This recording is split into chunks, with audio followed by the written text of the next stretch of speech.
السلام علیکم ورحمۃ اللہ وبرکاتہ۔ الحمد للہ نحمده ونستعینه ونستغفره ونؤمن به ونتوکل علیہ ونعوذ باللہ من شرور انفسنا ومن سیئات اعمالنا من يهده الله فلا مضل له ومن يضلله فلا هادي له ونشهد أن لا إله إلا الله وحده لا شريك له ولا نذير له ولا مشير له ولا وزير له ونشهد أن سيدنا وسندنا وحبيبنا وإمامنا ومولانا محمد وبارك وسلم تسليما كثيرا كثيرا أرسله الله تعالى بين يدي الساعة بشيرا ونذيرا وداعيا إلى الله بإذنه وسراجا منيرا أما بعد فقد قال الله تبارك وتعالى في القرآن المجيد والفرقان الحميد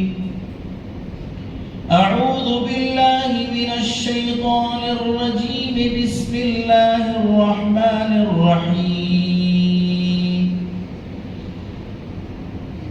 سبحان الذي أسرى بعبده ليلا من المسجد الحرام إلى المسجد الأقصى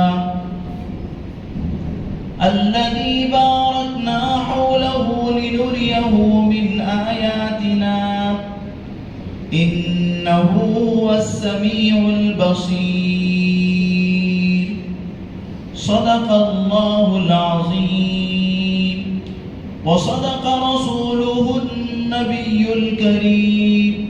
ونحن على ذلك لمن الشاهدين والشاكرين سبحانك لا علم لنا إلا ما علمتنا إنك أنت العليم الحكيم رب اشرح لي صدري ويسر لي أمري واحلل عقدة من لساني يفقه قولي اللهم صل على سيدنا مولانا محمد وبارك وسلم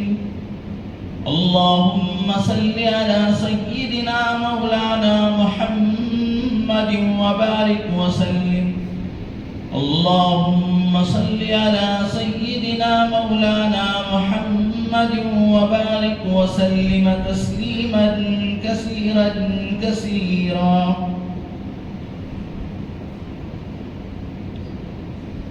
تمام تعریفیں، تمام بڑائیاں اور بزرگیاں خدائے رب ذوالجلال کے لیے جس کی خدائی میں کوئی شریک نہیں۔ وہ اکیلا پروردگار ہے، اس کا کوئی ساجی اور ہمسر نہیں، اور وہ ہمیشہ سے ہے اور ہمیشہ رہے گا۔ ہر پل ہر لمحہ کروڑ ہا کروڑ انگنت تعداد درود و سلام امام الانبیاء خاتم النبیین سید المرسلین رحمت للعالمین حضرت محمد الرسول اللہ صلی اللہ علیہ وسلم پر۔ یا رب صلی وسلم دائما ابدا علی حبیبک خیر الخلق کلہم۔ معزز سامعین اکرام، فرزندان اسلام، بہت ہی قابل قدر بزرگوں اور دوستوں،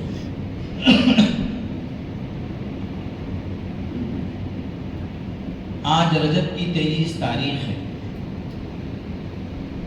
رجب کا مہینہ بہت ہی فضیلت و بزرگی والا مہینہ ہے اور حرمت والا مہینہ ہے۔ عام طور پر اس مہینے کی فضیلت اور اس کی بزرگی ہم لوگ اس لیے سمجھتے ہیں کہ اس مہینے کی 27 تاریخ کو شب معراج ہوئی۔ پہلے تو یہ بات ہم سب کے ذہنوں میں ہونی چاہیے، شب معراج کے تعلق سے اس کے مہینے میں بھی محدثین کا اختلاف ہے، اور اس کی تاریخ میں بھی محدثین کا اختلاف ہے، اور اس کے دن میں بھی محدثین کا اختلاف ہے۔ بعض کہتے ہیں کہ یہ شب معراج رمضان میں ہوئی، اور بعض کہتے ہیں کہ یہ شب معراج دوسرے مہینوں میں ہوئی،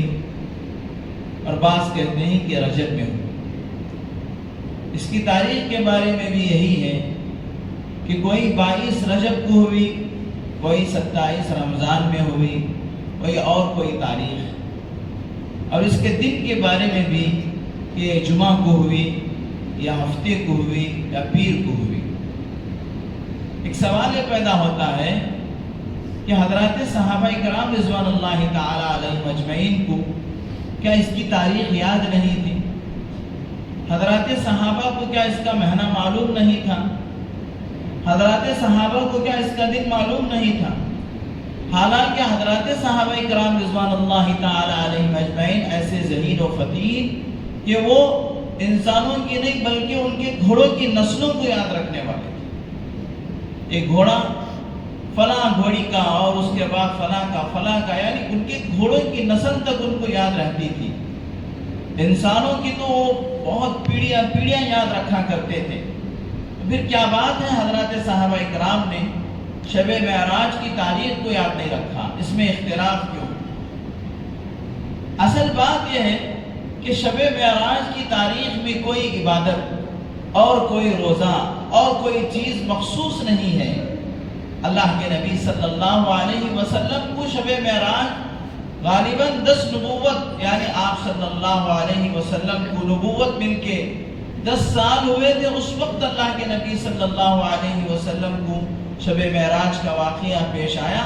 اس کے بعد اللہ کے نبی صلی اللہ علیہ وسلم 3 سال مکہ مکرمہ میں رہے اور 10 سال مدینہ المنورہ میں رہے۔ 63 سال کی عمر میں اللہ کے نبی صلی اللہ علیہ وسلم دنیا سے رخصت ہوئے۔ ان سالوں میں کبھی اللہ کے نبی صلی اللہ علیہ وسلم نے شب معراج کے نام سے کوئی تقریب اور کوئی جشن اور کوئی عبادت مخصوص نہیں فرمایا، جس کی وجہ سے حضرات صحابہ نے اس کی طرف توجہ نہیں دی۔ یہی امت کو سبق بھی ہے کہ امت شب معراج کو جو اصل مقصود تھا اس مقصد پر آئے اور اس کو یاد رکھے اور اس پر زندگی بھر عمل کرے۔ چنانچہ اب ایک سوال یہ ہے کہ شب معراج کا واقعہ کیوں پیش آیا؟ اللہ کے نبی حضرت محمد رسول اللہ صلی اللہ علیہ وسلم مکہ مکرمہ کے اندر لوگوں کو اللہ کے دین کی طرف بلاتے رہے، لیکن اس کے جواب میں آپ علیہ السلام کو بڑی تکلیفیں، بڑی پریشانیاں اور مصیبتوں کے پہاڑ اٹھانا پڑا۔ اللہ کے نبی صلی اللہ علیہ وسلم کے ساتھ خود خاندان والے بے رخی کے ساتھ پیش آئے، یہاں تک کہ آپ کو اور آپ کے پورے قبیلے خاندان کو، آپ کے بچوں کو اور آپ کے رشتہ داروں کو ایک گھاٹی میں بند کر کے بائیکاٹ کر دیا گیا کہ ان سے کوئی لین دین نہ کرے، ان سے کوئی بول چال نہ رکھے۔ چنانچہ اللہ کے نبی صلی اللہ علیہ وسلم شعب ابی طالب میں 3 سال گزارے۔ وہ ایسے سخت دن تھے کہ اس وقت اللہ کے نبی صلی اللہ علیہ وسلم اور آپ کے ماننے والے، آپ کے خاندان والے اور آپ کے بچے پتے کھانے پہ مجبور ہو گئے۔ صحابہ اکرام فرماتے ہیں کہ ہم لوگ پتے کھانے کی وجہ سے ہمارے جبڑے چھیل گئے تھے، بڑی پریشانی۔ اس کے بعد 3 سال کے بعد یہ معاہدہ ختم ہوا، اللہ کے نبی صلی اللہ علیہ وسلم شعب ابی طالب سے باہر آئے، آپ کو اس بائیکاٹ سے نجات ملی۔ تو پھر میرے دوستو کچھ ہی دنوں کے بعد آپ علیہ السلام کے نہایت چہیتے چچا جو ہر وقت آپ کا ساتھ دیا کرتے تھے، اگرچہ کہ ایمان نہیں لائے تھے لیکن آپ کے اوپر سائبان کی طرح آپ کے اوپر چھائے ہوئے تھے اور آپ کی مدد کیا کرتے تھے، ہر موقع پر آپ کی مدد کیا کرتے تھے۔ خواجہ ابو طالب کا انتقال ہو گیا، جو آپ صلی اللہ علیہ وسلم کے والد تو دنیا میں آپ صلی اللہ علیہ وسلم تشریف لانے سے پہلے ہی آپ والد کا سایہ سر سے اٹھ چکا تھا، اور اس کے بعد آپ کی والدہ محترمہ جب آپ کی 6 سال کی عمر تھی، اللہ کے نبی صلی اللہ علیہ وسلم کی والدہ محترمہ سفر کے حالت میں اللہ کو رخصت ہو گئے، اور پھر 8 سال کی عمر میں آپ کے دادا خواجہ عبد المطلب کا انتقال ہو گیا۔ اس کے بعد سے لے کر اللہ کے نبی صلی اللہ علیہ وسلم خواجہ ابو طالب کی پرورش میں رہے۔ جب آپ صلی اللہ علیہ وسلم نے لوگوں کو دین کی دعوت دی اور اللہ کی طرف بلایا، تو کفار و مشرکین کے سرداروں نے خواجہ ابو طالب سے آ کر کہا کہ آپ اپنے بھتیجے کو سمجھا لیں ورنہ ان کا بہت برا ہوگا۔ اللہ کے نبی صلی اللہ علیہ وسلم کو بلا کر خواجہ ابو طالب نے کہا، بیٹا تمہارے بارے میں یہ لوگ ایسے کہتے ہیں۔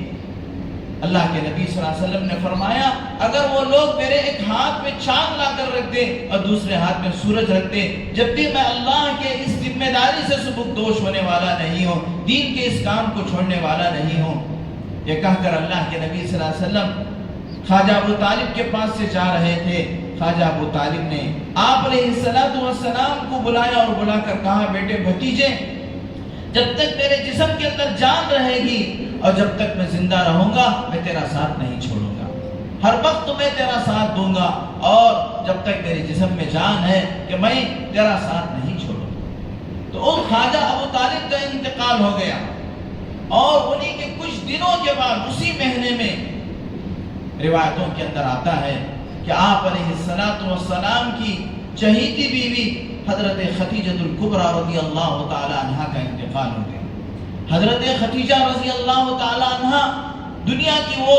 بہترین خاتون ہیں، وہ خوش نصیب خاتون ہیں جنہوں نے سب سے پہلے سارے مردوں میں، ساری عورتوں میں سب سے پہلے اسلام کو قبول کیا، اللہ کے نبی صلی اللہ علیہ وسلم کے دست حق پرست پر ایمان لے آئی،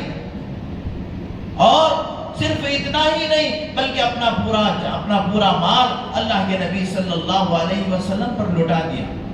اور جب اللہ کے نبی صلی اللہ علیہ وسلم کو پہلی مرتبہ آپ علیہ السلام کے پاس حضرت جبرائیل امین وحی لے کر آئے اور آپ غار حرا میں تھے، تو اللہ کے نبی صلی اللہ علیہ وسلم اس پہلی مرتبہ واقعے کا جب آپ صلی اللہ علیہ وسلم کو پیش آیا تو آپ ڈر گئے تھے، آپ سہم گئے تھے۔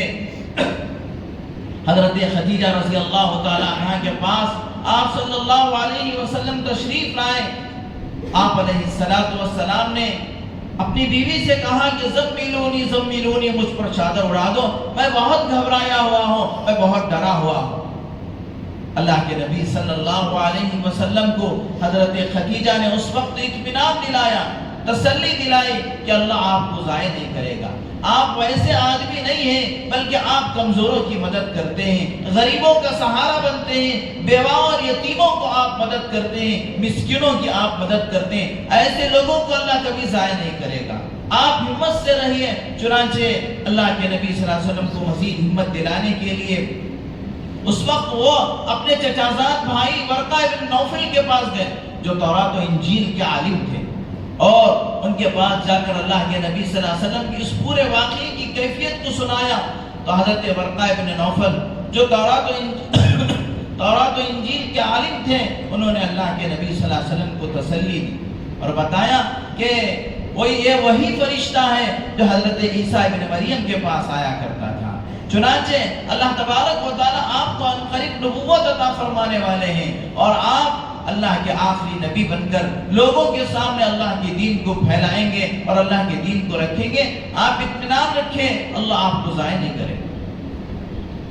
ایسی بیوی حضرت خدیجہ رضی اللہ تعالی عنہ کا بھی انتقال ہو گیا۔ جب آپ صلی اللہ علیہ وسلم نے دیکھا کہ مکے کے جو دو ظاہری سہارے تھے خواجہ ابو طالب اور خدیجہ الکبریٰ رضی اللہ تعالی عنہ وہ دنیا سے چلے گئے، تو اللہ کے نبی صلی اللہ علیہ وسلم کے اوپر حالات آئے۔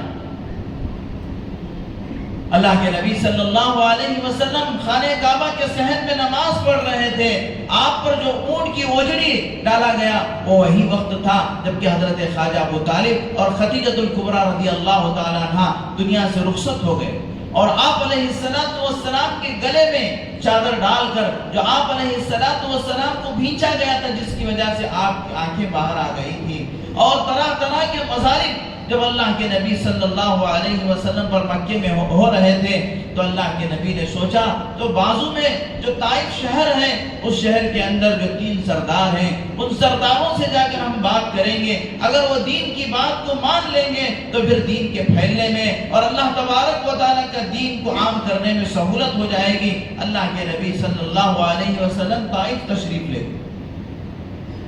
یہ میں جو منظر کشی کھینچ رہا ہوں، اللہ کے نبی صلی اللہ علیہ وسلم کو شب معراج کیوں ہوئی، اللہ تبارک و تعالیٰ نے آپ کو معراج پر کیوں بلایا، اس کا پس منظر ہے۔ چنانچہ اللہ کے نبی صلی اللہ علیہ وسلم طائف گئے، 3 سرداروں سے بات کی تو انہوں نے آپ سے بہت ہی بدتمیزی کے ساتھ پیش آئے،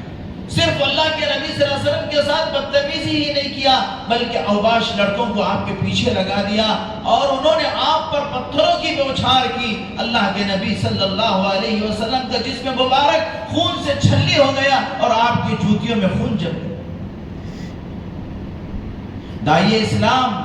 حضرت مولانا یوسف صاحب رحمت اللہ علیہ اپنی کتاب حیات الصحابہ میں لکھتے ہیں کہ 7 کلومیٹر تک اللہ کے نبی صلی اللہ علیہ وسلم پر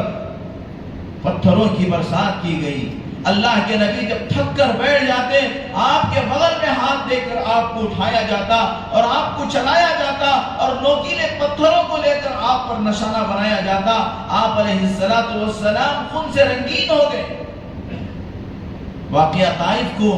شیخ الحدیث حضرت مولانا زکریہ رحمت اللہ علیہ اپنی معرکۃ الکتاب فضائل اعمال میں سب سے پہلے اس کے اندر انہوں نے اس واقعے کو بیان کیا ہے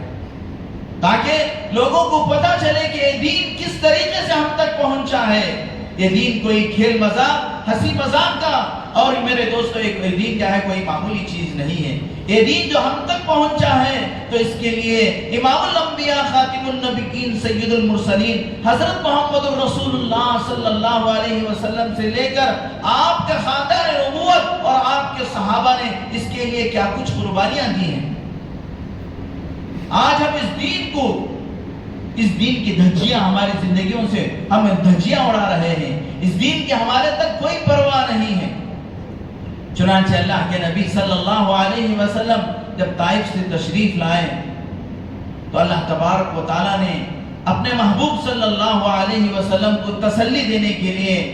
اللہ تبارک و تعالیٰ نے آپ کو آپ کا مرتبہ اور آپ کا مقام دکھانے کے لیے، اے نبی جی آپ ان لوگوں کی تکلیفوں سے مایوس نہ ہو، آپ ان لوگوں کی کیا ہے شرارتوں سے مایوس نہ ہو، آپ ہمت نہ ہارے۔ تو اللہ تبارک و تعالیٰ نے نبی رحمت صلی اللہ علیہ وسلم کو آپ کا مقام و مرتبہ دکھانے کے واسطے، آپ کی حیثیت اور آپ کا مقام دکھانے کے واسطے اللہ تبارک و تعالیٰ نے معراج پر بلایا، عرش پر بلایا،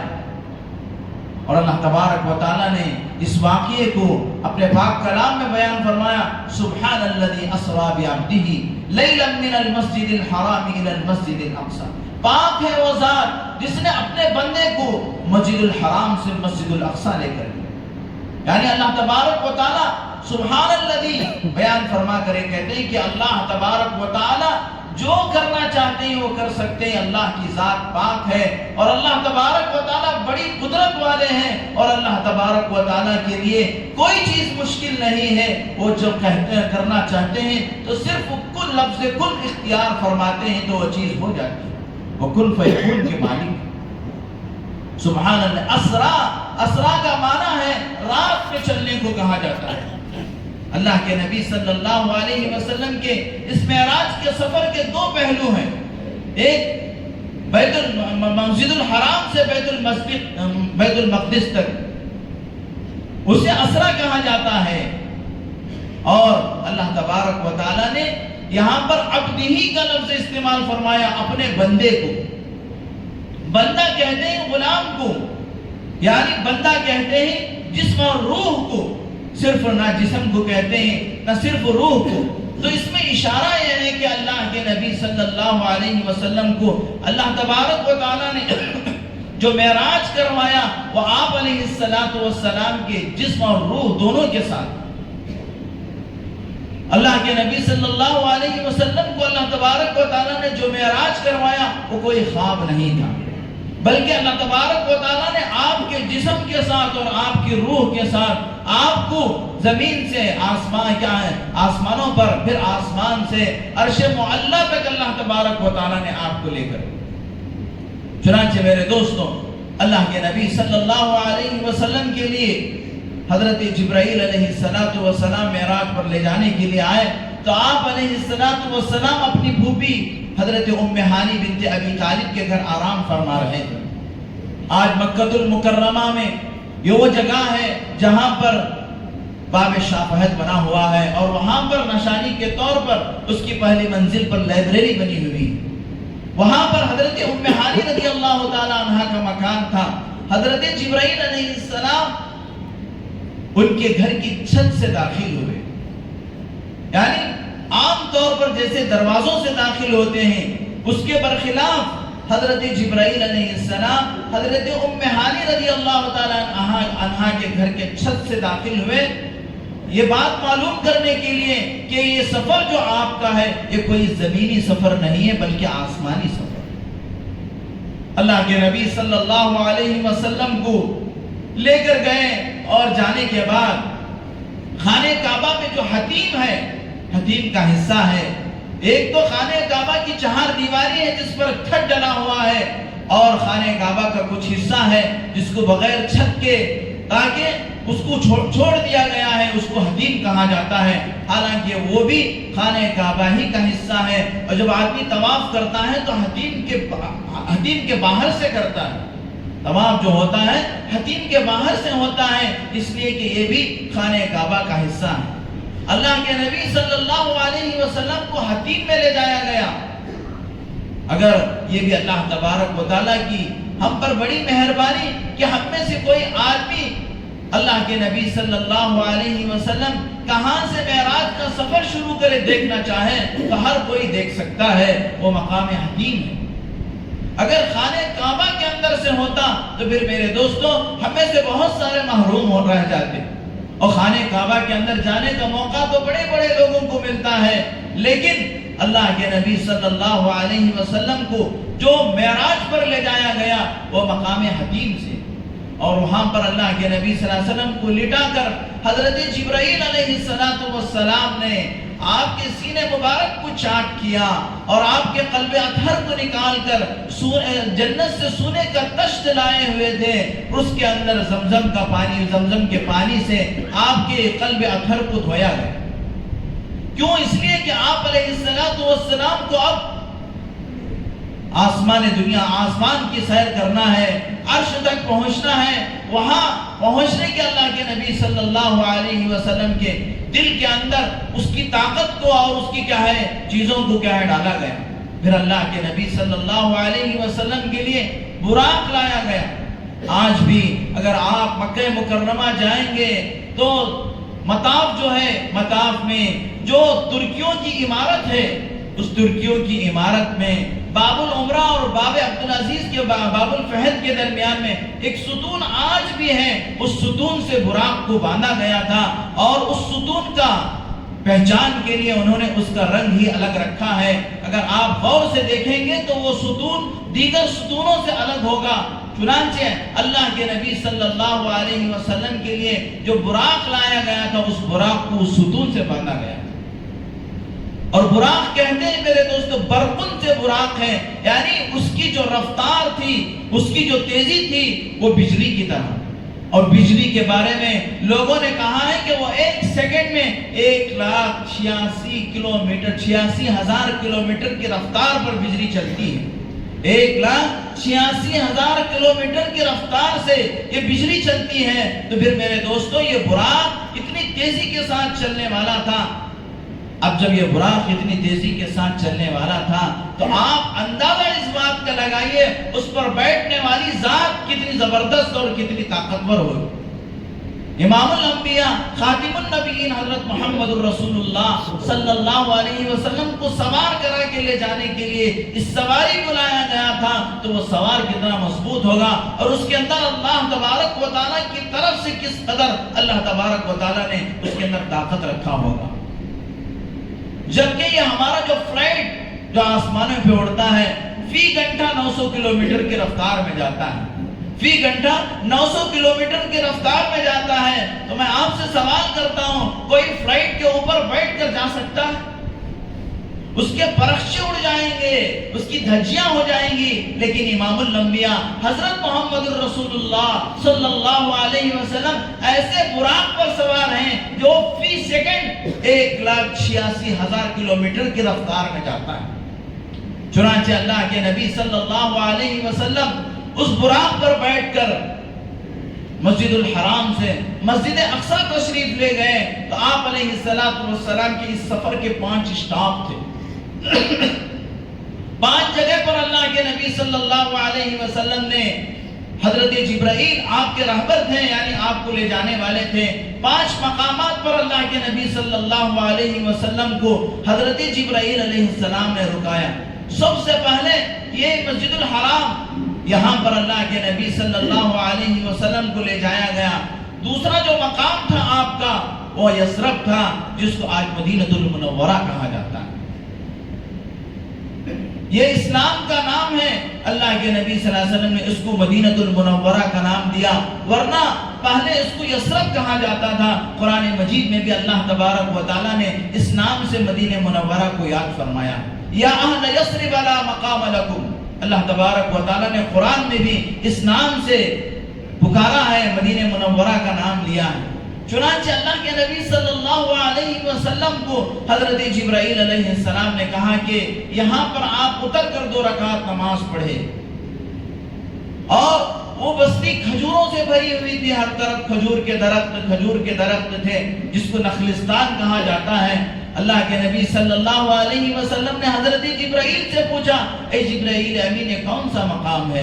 تو حضرت جبرائیل امین نے کہا یہ آپ کا دار الہجرت ہے، یعنی ہجرت کر کے آپ یہاں پر آئیں گے اور یہاں سے آپ دین کو پھیلائیں گے جو ساری دنیا کے اندر پھیلے گا۔ اس کے بعد حضرت جبرائیل علیہ السلام آپ کو طور سینا پر لے گئے،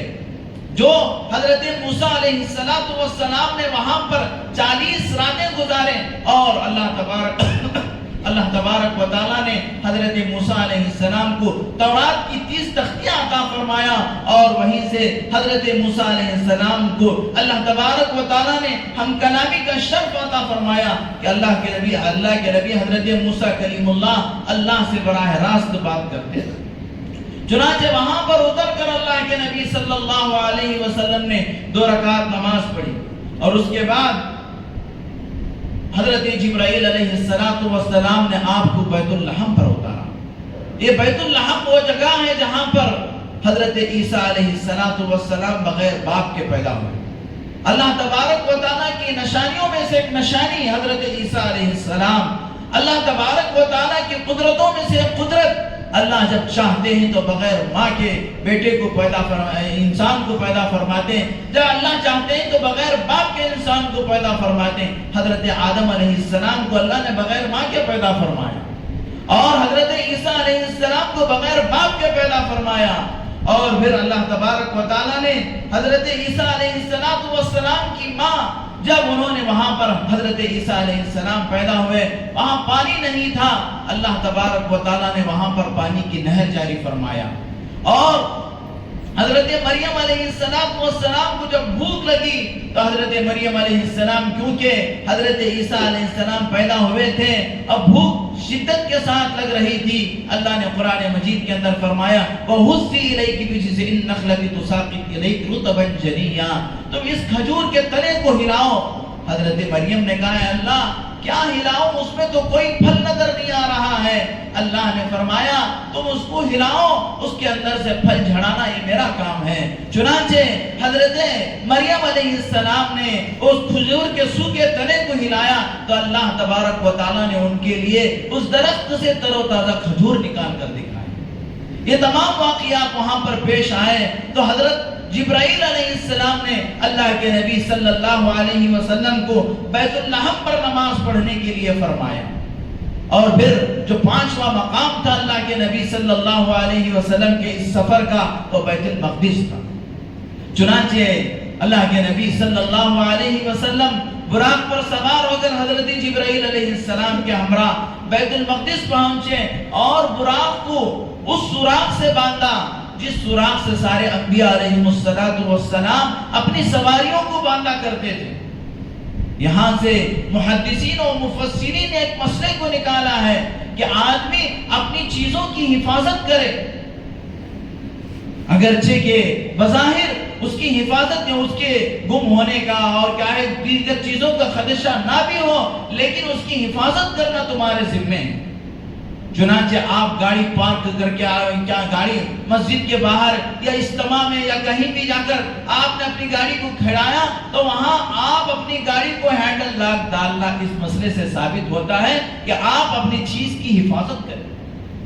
اور پھر آ کر یہ نہ کہیں کہ میں وہاں پر گاڑی چھوڑا تھا اجتماع میں لیکن میری گاڑی چوری ہو گئی۔ پوچھا گیا کہ آپ ہینڈل لاک ڈالے تھے، بھائی یہ تو اجتماع تھا، یہاں کون چوری کرے گا؟ بھائی لوگ آج زمانہ اتنا خطرناک ہو گیا ہے، نماز جنازہ میں کھڑے ہو کر لوگ کٹ پیکٹ کر رہے ہیں، جنازے کی نماز ہو رہی، جنازے کی نماز میں کٹ پیکٹ ہو، قبرستان میں جا کر لوگ کفن چوری کر رہے ہیں۔ زمانہ اتنا خراب ہے تو آپ اجتماع میں اور مسجد کے پاس اور فلاں جگہ اپنی گاڑی کو ہینڈل لاک کیے بغیر آ گئے اور پوچھنے پہ کہا کہ یہاں کون چوری کرتا ہے؟ آپ کے ایمان کا تقاضا ہے جو آدمی اپنے سامان کی حفاظت نہیں کر سکتا تو بارہا ہم نے اپنے بزرگوں سے سنا ہے جو آدمی اپنے سامان کی حفاظت نہیں کر سکتا وہ اپنے ایمان کی بھی حفاظت نہیں کر سکتا۔ چنانچہ ایک بزرگ کا بیان ہو رہا تھا تو کسی نے سنا کہ فلاں بزرگ کا بیان ہو رہا ہے، وہ جنگل میں بکریاں چرا رہا تھا اور اس نے سن کر اپنی بکریوں کو چھوڑ کر بیان سننے کے لیے آ گیا، اور بزرگوں کو معلوم تھا یہ آدمی بکری چرانے والا ہے۔ انہوں نے بیان کے بعد پوچھا کہ بھائی آپ کیا کر رہے تھے، اس وقت کیا کر رہے ہیں، آپ کا کیا پیشہ ہے؟ وہ کہا کہ میں بکریاں چراتا ہوں، ابھی اس وقت بکریوں کو کس کے حوالے کر کے آئے؟ نہیں، جنگل میں ایسے ہی چھوڑ کر آیا ہوں۔ تو اس بزرگ نے کہا کہ جس طریقے سے تم نے اپنی بکریوں کو جنگل میں چھوڑ رکھا ہے اسی طریقے سے اللہ تبارک و تعالیٰ نے جنگل میں شیروں اور چیتوں اور کیا ہے بھیڑیوں کو بھی چھوڑ رکھا ہے، اگر یہ دونوں آپس میں مل جائیں گے تو تمہارا کیا حال ہوگا؟ تو لہذا اپنے ایمان کی حفاظت اور اپنے سامان کی حفاظت آدمی کو کرنا ضروری ہے۔ تو وہاں پر اللہ کے نبی صلی اللہ علیہ وسلم جب بیت المقدس کے اندر داخل ہوئے تو پہلے سے سارے انبیاء علیہ السلام جمع تھے۔ حضرت جبرائیل علیہ السلام نے اذان کہی اور اقامت کہی، اس کے بعد اللہ کے نبی صلی اللہ علیہ وسلم کا دست مبارک پکڑ کر آپ کا ہاتھ پکڑ کر آپ کو آگے بڑھایا، آپ نے سارے انبیاء علیہ السلام کی امامت کی۔ اسی وقت سے آپ کو امام الانبیاء کہا گیا اور فرمایا کہ اس کے اندر حضرات ملائکہ بھی تھے، جس میں اللہ کے نبی صلی اللہ علیہ وسلم نے امامت کروائی، اس میں انبیاء بھی تھے اور ملائکہ بھی تھے، اس لیے آپ کو امام الانبیاء والملائکہ کہا گیا۔ اور اس کے بعد اللہ کے نبی صلی اللہ علیہ وسلم کو آسمانوں پہ جانے کے لیے معراج یعنی ایک سیڑھی لگائی گئی۔ معراج کہا جاتا ہے کہ سیڑھی کو، تو اس سیڑھی سے اللہ کے نبی صلی اللہ علیہ وسلم نے اس کی کیا اس کی حقیقت تھی اور وہ کیسے تھی وہ اللہ بہتر جانتے ہیں۔ اس کے ذریعے سے اللہ کے نبی صلی اللہ علیہ وسلم آسمانوں پہ تشریف لے گئے۔ جب اللہ کے نبی صلی اللہ علیہ وسلم آسمان پر تشریف لے گئے تو جو پہلی آسمان جو دنیا ہے، آسمان دنیا کا مطلب دنیا کے آسمان نہیں بلکہ دنیا سے قریب، دنا یدنو عربی میں کہتے ہیں قریب کی چیز کو، دنیا سے قریب جو پہلا آسمان ہے اس لیے اس کو آسمان دنیا کہا جاتا ہے۔ جب پہلے آسمان پر گئے تو فرشتے حضرت جبرائیل علیہ السلام نے آسمان کا دروازہ کھٹکھٹایا تو فرشتے نے پوچھا کہ کون ہے؟ حضرت جبرائیل علیہ السلام نے کہا میں جبرائیل ہوں۔ فرشتوں نے کہا آپ کے ساتھ کوئی ہے؟ تو حضرت جبرائیل علیہ السلام نے کہا ہاں میرے ساتھ محمد الرسول اللہ صلی اللہ علیہ وسلم تشریف فرما ہے۔ تو فرشتوں نے کہا کہ کیا آپ کو ان کو ساتھ میں لانے کے لیے اللہ تبارک و تعالیٰ کا حکم ہے؟ تو حضرت جبرائیل علیہ السلام نے کہا ہاں اللہ کے حکم سے. یعنی پورا اللہ تبارک و تعالیٰ نے نظام بنایا ہوا ہے. کوئی چیز ایسی نہیں کہ بدنظمی کے ساتھ ہو رہی ہے، بلکہ پورے نظام کے ساتھ ہو رہی ہے. پہلے آسمان پر جب اللہ کے نبی صلی اللہ علیہ وسلم تشریف لے گئے تو وہاں پر حضرت آدم علیہ السلام کی ملاقات ہوئی، اور دوسرے آسمان پر گئے تو حضرت عیسیٰ علیہ السلام کی ملاقات ہوئی، تیسرے آسمان پر حضرت یوسف علیہ السلام کی ملاقات ہوئی، چوتھے آسمان پر حضرت ادریس علیہ السلام کی ملاقات ہوئی، پانچویں آسمان پر حضرت ہارون علیہ السلام کی ملاقات ہوئی، چھٹے آسمان پر حضرت موسیٰ علیہ السلام کی ملاقات ہوئی، اور ساتویں آسمان پر سیدنا ابراہیم علیہ السلام کی ملاقات ہوئی. پہلے آسمان پر آدم علیہ السلام سے کیوں ملاقات ہوئی؟ دوسرے آسمان پر عیسیٰ علیہ السلام سے کیوں ملاقات ہوئی؟ تیسرے آسمان پر حضرت یوسف علیہ السلام سے کیوں؟ ان تمام چیزوں کی حکمت کو انشاءاللہ آئندہ جمعہ بیان کرنے کی کوشش کی جائے گی. اللہ تعالیٰ سے دعا ہے کہ اللہ تبارک و تعالیٰ ہم تمام کو معراج سے جو تحفہ ملا نماز کا، اس کی پابندی کرنے کی توفیق عطا فرمائے، اس کا اہتمام کرنے کی توفیق عطا فرمائے. فرمایا مومن کی معراج نماز ہے، نماز پڑھیں گے تو اللہ تبارک و تعالیٰ کا قرب حاصل ہوگا. جیسا کہ اللہ کے نبی صلی اللہ علیہ وسلم کو معراج میں اللہ کا قرب حاصل ہوا، ویسے ہی مومن کو نماز میں اللہ کا قرب حاصل ہوگا. اللہ تعالیٰ سے دعا ہے کہ اللہ تعالیٰ ہم سب کو نماز کی خوب پابندی کرنے کی توفیق عطا فرمائے.